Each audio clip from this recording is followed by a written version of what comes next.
She said, "You're always so calm. Do you even care?" I said, "Caring doesn't always look like chaos." What I did quietly made the loudest statement she'd ever heard. I, 31, was cleaning up broken glass when Natalie, 29, started her usual performance. She'd thrown her wine glass at the wall. Again.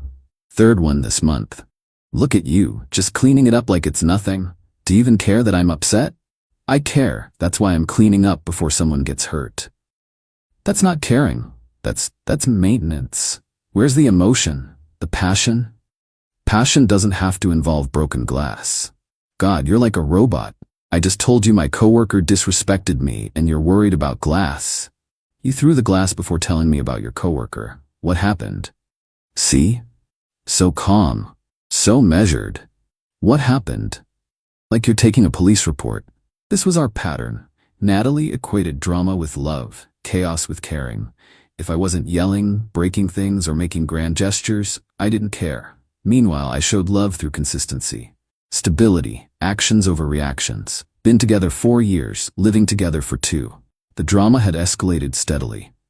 Tell me about your coworker." She said my presentation was adequate. Adequate? After I worked all weekend.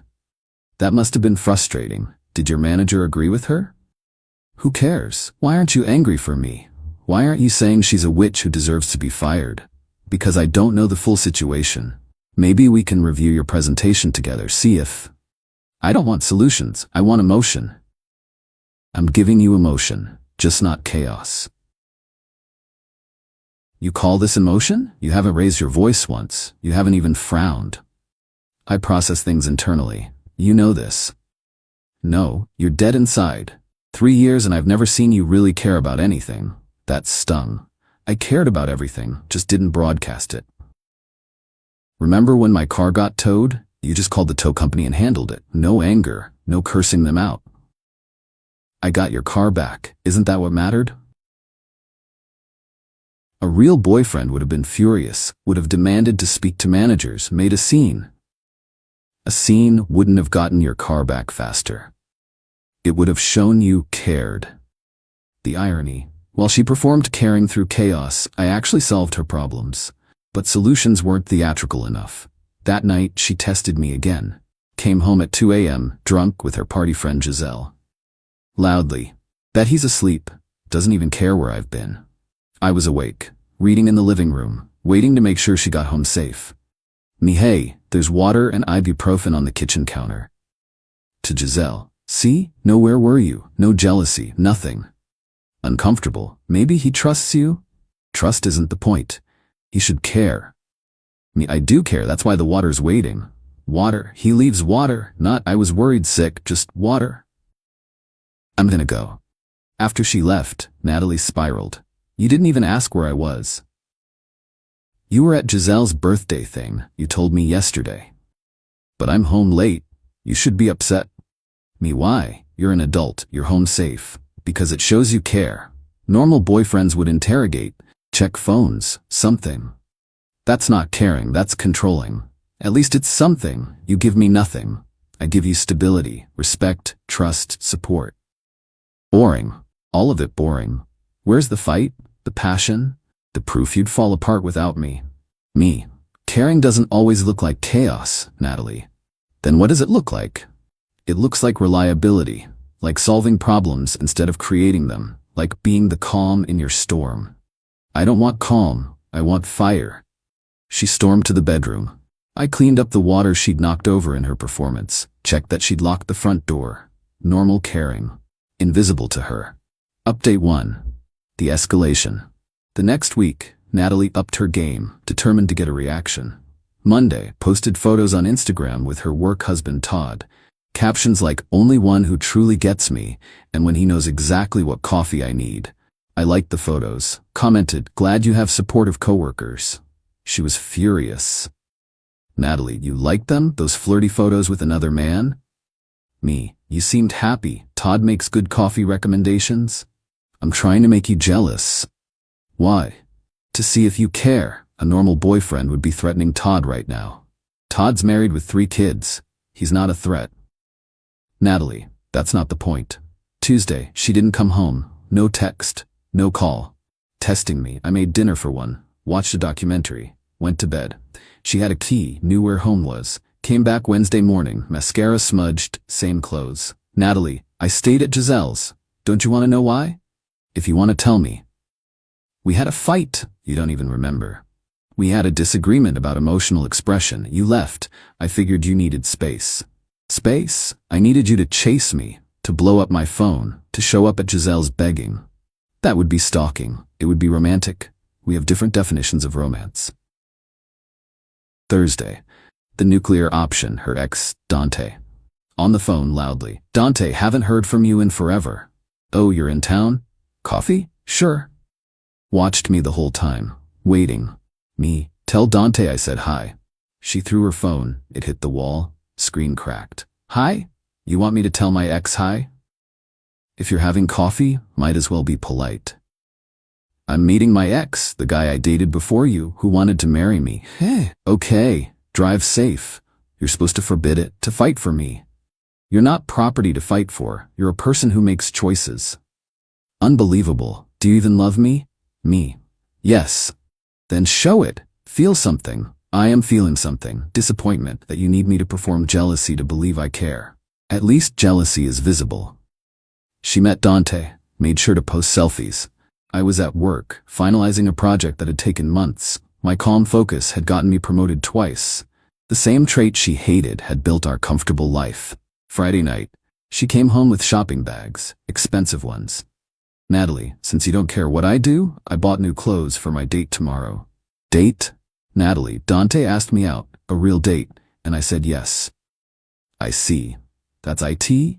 Your girlfriend is going on a date with her ex and you say, I see? What would you like me to say? Something.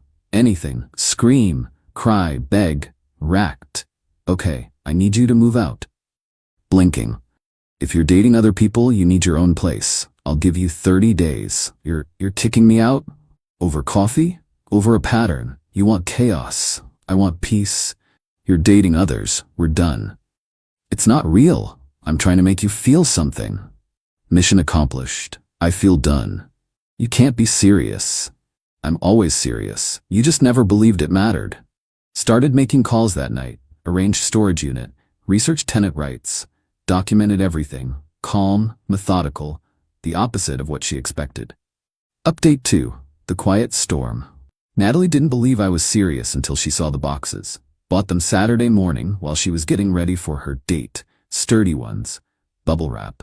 Natalie, what are these for? Me, your things. To make moving easier. Natalie, not moving. This is manipulation.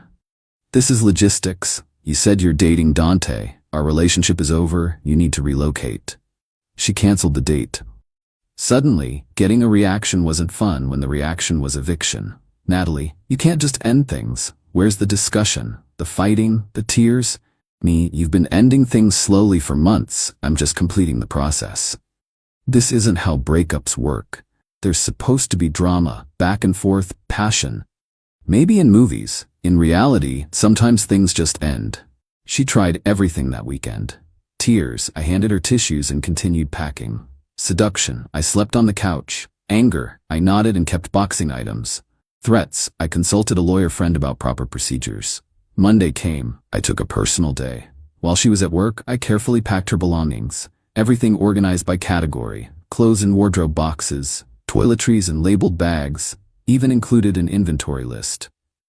Got a text around lunch. Coworkers asking why I look upset. Should I tell them my BF is a sociopath? Tell them whatever helps.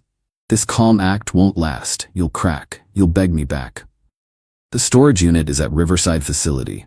Unit 247, first month paid. Storage unit? Me for items you don't immediately need, keeps them safe during transition.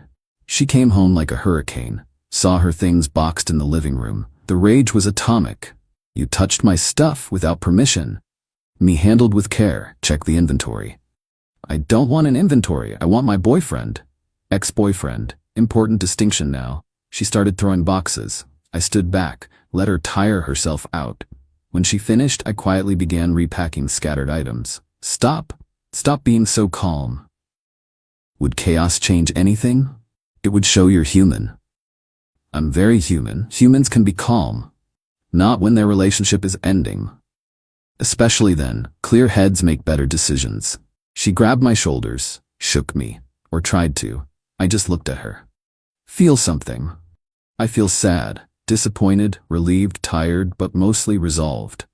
Then show it, I am, through actions, by ending something that makes us both unhappy. Tuesday she brought reinforcements, her sister Celine, her mother, both drama enthusiasts. How can you do this to her? Do what? End a relationship where she's actively dating other people? Mom, she was just trying to spice things up. With Dante?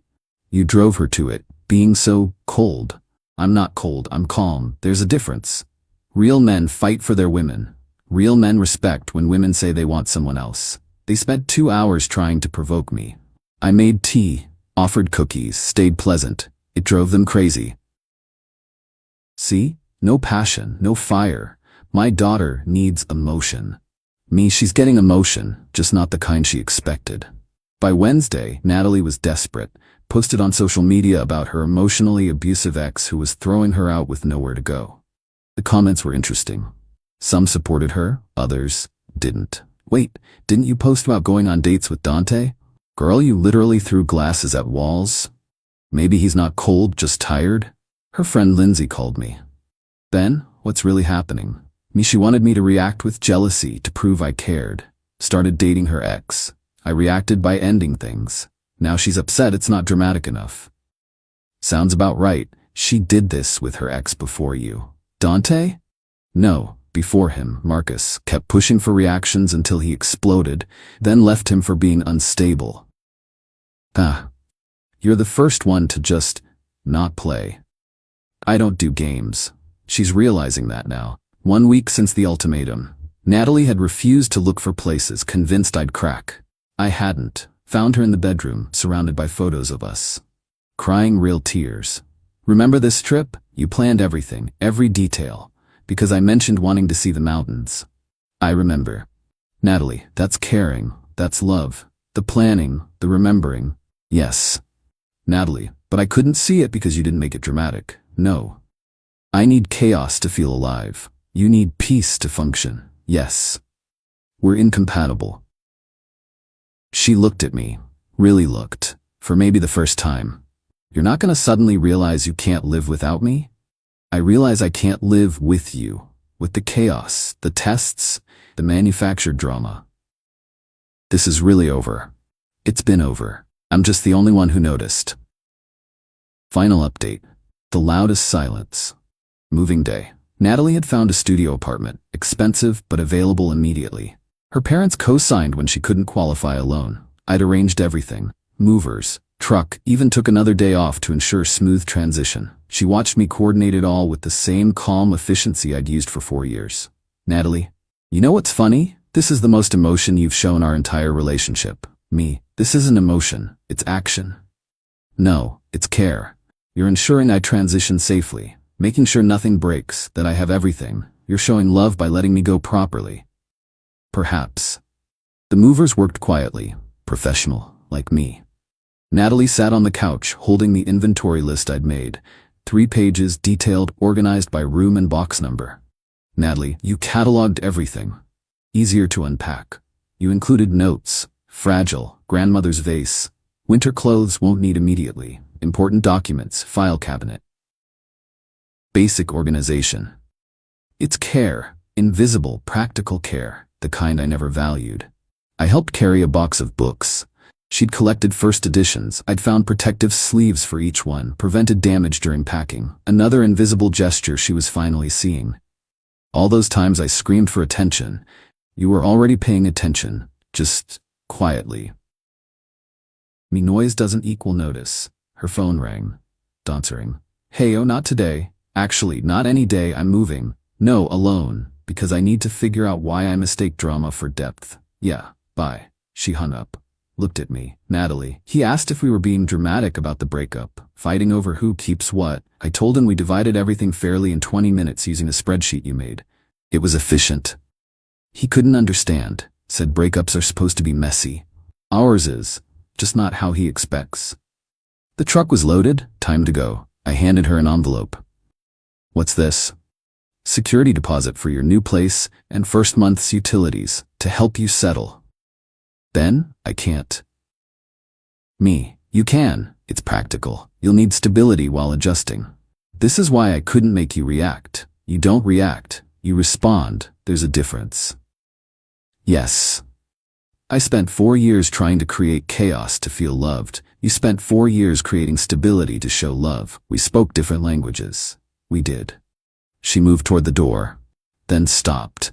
The tragic part, now that I finally see how you care, it's too late. I've trained you not to trust me, shown you I need drama over peace, proved we can't work. Growth often comes from endings.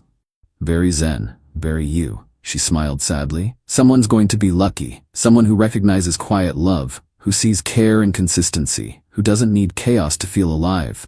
And you'll find someone whose energy matches yours, who speaks your language of passion and intensity. Maybe, or maybe I'll learn a new language first. She left, no dramatic exit, no slammed doors, just left. The apartment felt different, peaceful, like it exhaled after holding its breath for 2 years. I made tea in a cup that wouldn't be thrown, sat in silence that wouldn't be filled with manufactured crisis. My phone buzzed. Text from my sister. Sister, Mom said Natalie moved out. You okay? I'm good, really good. Sister, Mom also said you handled it too calmly. Classic Ben. Caring doesn't always look like chaos. Sister. No, sometimes it looks like letting someone go with dignity. Proud of you. 3 months later, got an email from Natalie. She was in therapy, working on why she equated drama with love, learning to appreciate subtle gestures, dating herself for now. You were right, she wrote. The loudest statement you ever made was the quiet way you let me go. With care, with dignity, with a detailed inventory list and first month's rent. It said more than any scream could. It said, I care enough to ensure you're okay, even as we end. I'm learning to hear quiet love now, to see care and calm, to value peace over performance. Too late for us, but not too late for me. Thank you for the lesson. Delivered, as always, quietly. I didn't reply, not because I didn't care, because some statements are complete in their silence. Caring doesn't always look like chaos. Sometimes it looks like a carefully labeled box, a paid security deposit, a calm goodbye. The dignity to let someone leave without making it a production. The loudest statement I ever made was refusing to shout. And finally she heard it.